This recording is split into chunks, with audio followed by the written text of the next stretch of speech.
Anyone who knows anything about the Harry Potter series remembers Draco Malfoy, the rich, prissy wizard bully turned Death Eater in the final books.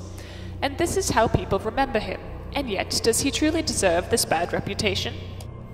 In this visual essay, we will be examining Draco's actions using the philosophies of existentialism, determinism, and fatalism, and will explain why Draco, Harry Potter's foil, was never really able to live his own life. Existentialism is quite the long-winded philosophy, but the basic gist of it is that we are all responsible for our actions, that we have freedom of choice and as such are able to create our own identities.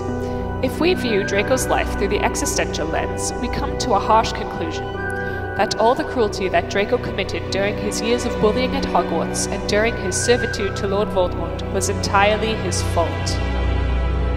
Would say that Draco's choice not to kill Dumbledore and the Half-Blood Prince shows that he is not an entirely bad person.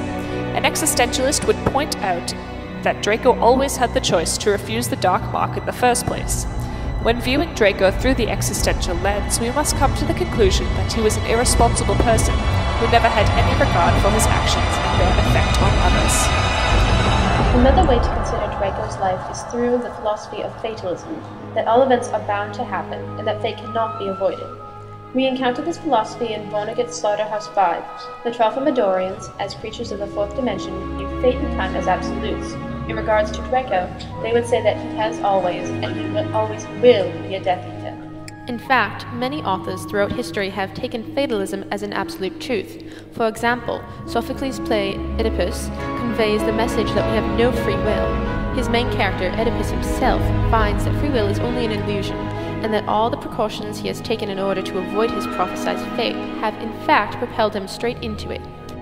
If we take this philosophy as truth, we are forced to conclude that Draco has always meant to fulfill his Death Eater fate, that even if he had chosen not to listen to his father's prejudiced teachings as a small child, fate would have intervened and turned him back towards the path of serving the dark side.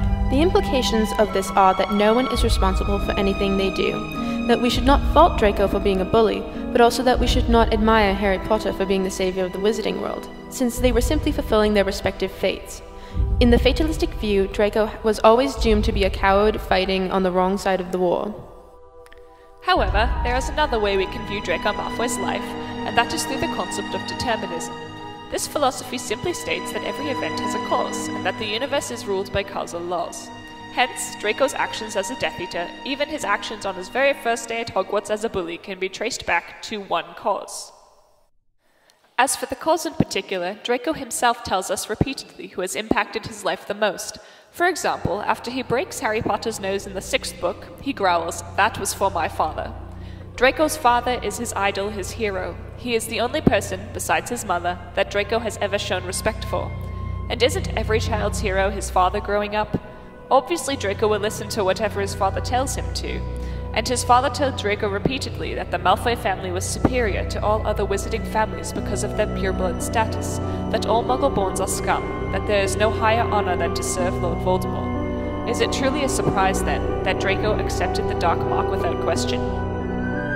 We believe in the deterministic view, that all of Draco's actions have had a cause. And how can we possibly blame Draco for what he has done, when that cause was not of his doing, but of his father's? Draco's story was truly a tragic one.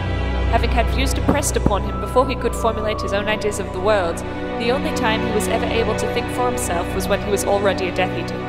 In the words of Frankel, the last of the human freedoms is to choose one's own way.